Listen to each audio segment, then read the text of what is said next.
نن چې کومه زموږ وظیفه ده ډېره زیاته ناشنا ده. په دنیا کې هر قسم حل کوي.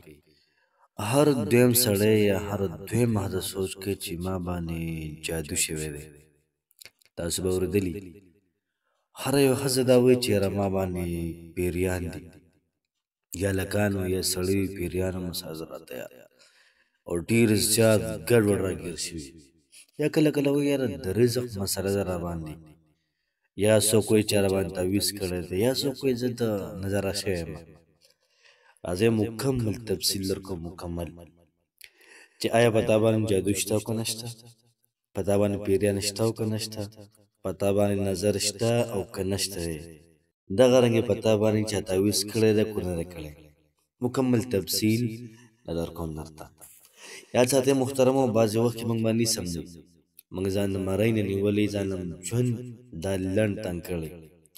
نو راځئ مکمل تفصیل درکوم دله مکمل ترتیب طریقه کار ته ښیمه. دا ترتیب به تاسو ته بېجان ایښودلی. جادو به څنګه معلومو دغه، او بیا چې کله په چا باندې جادو وي او د هغې علاج به څنګه کوو، یا په چا باندې تعویضات چا کړي یا څوک د نظره شوي او د هغې لپاره علاج به سره انشاءالله العزیز تاسو دا ویډیو وګورئ، ستاسو به ټولې مسلې حل شي. د ثواب په نیت باندې ملګرو سره هم شیر کړئ. محترم مسلمانانو خویندو ورونو، جادو یو ناشنا غوندې عمل دی. نبی کریم صلی الله علیه و آله وسلم باندې شوی شپږ میاشتې زموږ او ستاسو پیغمبر علیه صلات وسلام دا ډېر زیات ګډوډ و. یو کار به یې کړی و، پیغمبر علیه السلام وایي دا مې نه دی کړی. یو کار به یې نه و کړی، نبي کریم علیه السلام وایي چې او دا مې کړی دی. داسې و چې د هغه دا بدن د نښته نښته و. او نن سبا ناشنا ونه کار دی په چا باندې جادو شوی وي یا تعویضات وي یا بد نظري یا څه وي یا څه وي، او اکثر سړی بیمار شي هماغه ځي ډاکټر له لاړ شه، لکه ټسټونه دا هم صفایي، اکسرې دا هم صفایي، هېڅ مسله به ورته نه یار، هېڅ مسله به ورته نه وي. خو لیکن مسله ورته د جادو د وجې هلته کې ورته پته ولګي چې یاره دلته څه مسله شته نه. نو بیا ګولۍ بوتلې غړ غړ پسونه نه حساب کتاب بیا نه پکار، بس څه مسله ورته نشته، بس پرېږده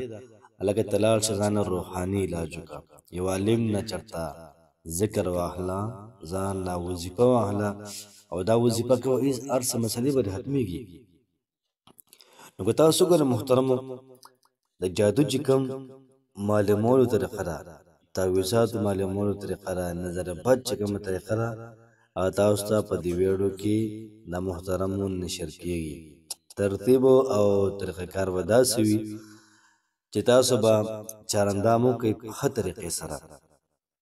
چې کله هم چارندام وکړو او فارغه شولئ، بیا د هغې نه بعد تاسو به 2 رکعته نفل وکړئ، انتهایي په خوشو خضوع سره مزیدار په ښه طریقې سره به نفل وکړئ. نفل دې 2 رکعته وکړل چې پکې سورتونه هر یو سورت وي. بیا به د هغې نه بعد ته به خپل ځای باندې کښېنې او 3 پیرې به درود ابراهیمي وي، کوم درود شریف چې د مانځه دی 3 پیرې دې ویلې. بیا به د هغې نه بعد ته 21 پیرې بسم الله الرحمن الرحیم دا به وي، 21 پیرې 21 پیرې 21 پیرې به بسم الله وي. نو چې کله دې بسم الله وویله په طریقه باندې، او بیا د هغې نه بعد خو دې نه مخکې یو خبره یاد ساتئ چې کله ته مونځ وکړې مونځو او د مانځه نه فارغه شولې، نو بیا به ځان سره 1 ګیلاس اوبه کښېږدئ، او ګیلاسه د شیشې والا، شیشې والا ډېر زیات بهتر یا سبسه بهتر. ځان سره 1 ګیلاس اوبه کېښودلې، نو درود شریف به تاسو هم ویلې 3 پیرې، 3 پیرې به ووې، 21 پیرې بسم الله ووې، بیا به 3 پیرې به ته آیت الکرسي ووې. په 3مه سپاره کې په لومبي مخ باندې الله لا اله الا هو الحي القیوم تر آخره پورې چې 3 پیرې آیت الکرسي وویله، بیا به د هغې نه بعد 21 پیرې بسم الله ووې، او بیا به 3 پیرې درود شریف ووې، او بیا به د اوبه دم کې اوبه به څه کې دم به کې. نو چې کله دې اوبه دم کړې، نو لږ صبر به ته وکړې، داسې 2-3 منټه لږ ذکر به وکړې. نو چې کله دې اوبه دم کړې، نو دې نه به ګوټو کې وبس کې خو که چېرته خوند دې صحیح و مخکې چې څنګه خوند د اوبو دی هغه شانته خوند دی نو بیا تا ته مسله ده جسماني لاړ شه ډاکټر نه علاج او که چېرته خوند دې بدل کړی خوند دې بدل و یا تروې وي ترخې وي خوند دې بدل کړی نو بیا تا ته مسله ده روحاني د هغې علاج هم در کوم دله که چېرته به تا باندې الټه ولګېدې